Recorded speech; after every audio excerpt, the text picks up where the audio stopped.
So I was trying to think of what to say about this guy. I've written this script like 3 times on different topics because I couldn't think about what I wanted to say. I had one written about this versus the Thrilling 31. I had this written where it was just a comparison between the two and not a versus.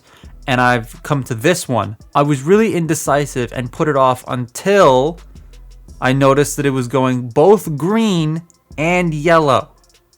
Pain. So let's start with that, because I know that's going to be the topic of most interest here.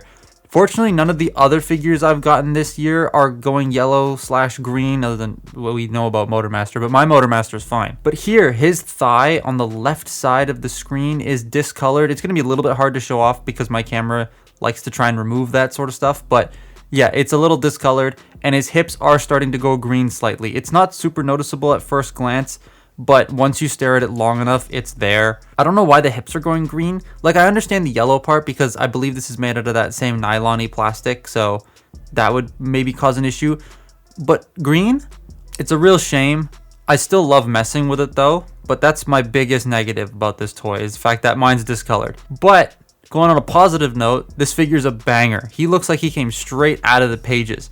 He looks awesome. Having skimmed through G2 a couple days ago in preparation for this, he looks almost bang on. I will say, I wish the pipes on his face were red, like in the comics, instead of silver here. Otherwise, I like the design. I love the gun. I must say, it looks very 90s space gun-esque, and he comes with this clear one that looks awfully familiar to the gun Prime uses in the G2 comics. It's a super clean toy, nothing unnecessarily is sticking out, the back cleans up real nice, and the way the legs fold up is just satisfying. However, I know it bothers some people that nothing actually tabs in on the legs. They're held together by the thoops in the knee assembly, and they're solid, but they do feel a bit fiddly sometimes. Other than the yellowing and going green, I do like the colors. The actual yellow and the actual green go well together with little bits of red. You wouldn't expect those colors to work on any other mold.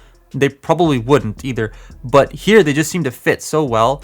I like how the yellow on the chest is slightly more metallic, and it's a mix of gold and yellow, so it doesn't look as egregious as normal yellow. Plus, that means that the painted parts and the cast parts are well color matched, because as we know, yellow is one of the hardest colors to color match when it comes to just straight yellow. The gun, like I said, is awesome, though I wish it was painted a little bit. There are a lot of details on there that could benefit from a little bit of picking out, and I might actually do that if I can find my paints. It is blast effect compatible, so that's a huge plus, and the way this guy's posing works, you can get him into some really great gun handling poses. I'll just show you some.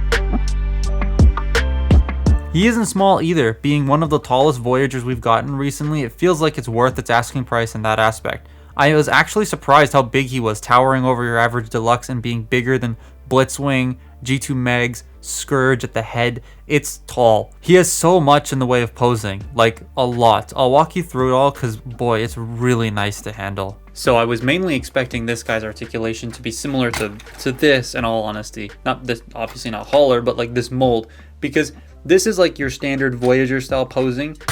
He does, get out of the way, he does more than that. So your head is actually on a very expressive ball joint, so you can look all around if you want. You can do whatever he wants to do. Arms can do a full 360. The wings can move out of the way if you want to accommodate that. They go in and out. They are on trigger happy style shoulders. You know, I don't really like that much, so you can't really like get it. It's a little awkward to pose. However, because of the transformation, you can actually bring this down and have the shoulder go out at a more natural sort of angle, and then you can rotate it forward if you need to do that. So like this extra double hinge for transformation really adds a lot.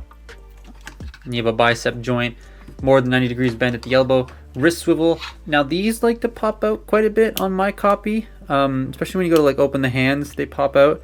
A little annoying. Hands do open, which is nice to see on a Voyager. That's just awesome. I feel like that was intentional because of Starscream's chair, and now you can get him gripping the chair even though it's not the correct one. It still is cool. You got a waist joint. Kind of wish that there was an ab crunch, but Voyager price again. I mean, it's so hard to see on camera, but I can see the green here and it's bothering me. Hips can go forward that far. They can go back that far.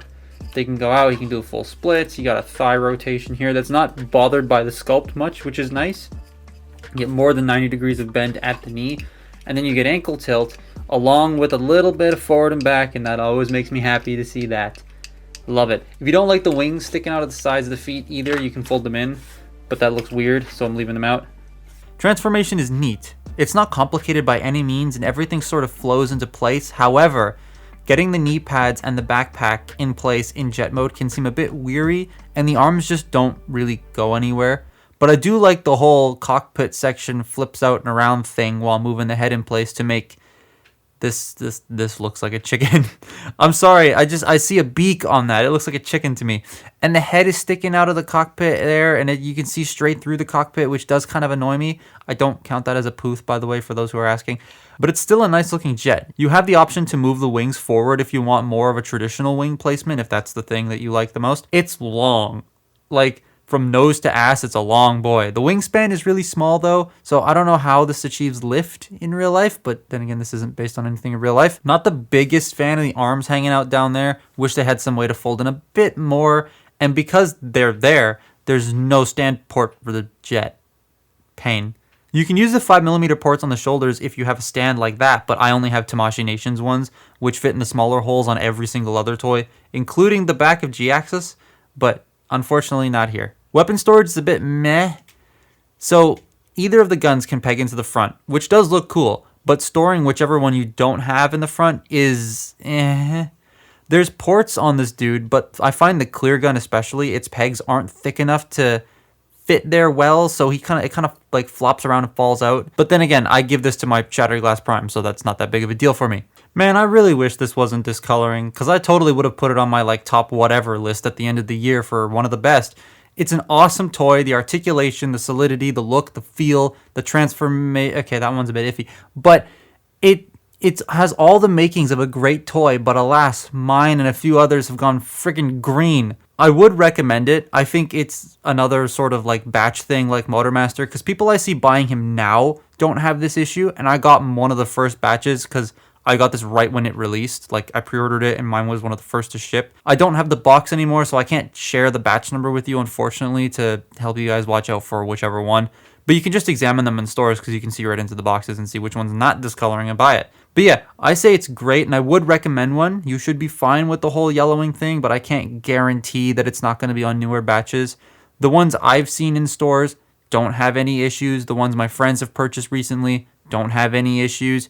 But I've seen maybe like 2 or 3 that have it. But that's my look at Legacy Jhiaxus. Follow me on Twitter and Instagram, and I'll see you next time. Bye-bye.